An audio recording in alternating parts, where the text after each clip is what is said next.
नमस्कार मंडळी, मी तुमची बोलकी मुलगी आणि हा आमचा आहे क्यूटचा शेरा. ह्याचं नाव आम्ही शेरा ठेवलेला आहे. हा घरी आला होता ना तेव्हा खूप क्यूट होता. म्हणजे ह्याची आई आम्ही आणली होती आणि त्याच्या आईला खूप सारी पिल्लं झाली आणि मग त्यातला हा एकटा होता ज्याला कोणीच घेऊन जात नव्हतं आणि हा एवढा क्यूट, एवढा छान होता.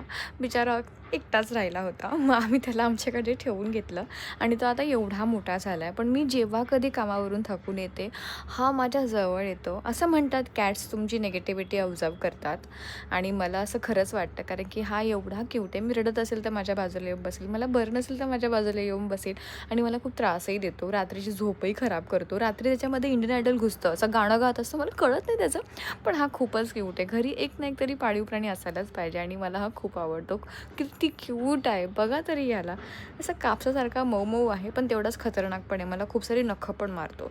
पण ठीक आहे, थोडासा क्यूट आहे तर मी त्याला माफ करून टाकते. क्यूटी शिरा. चॅनल सबस्क्राईब करायला विसरू नका. थँक्यू. बाय.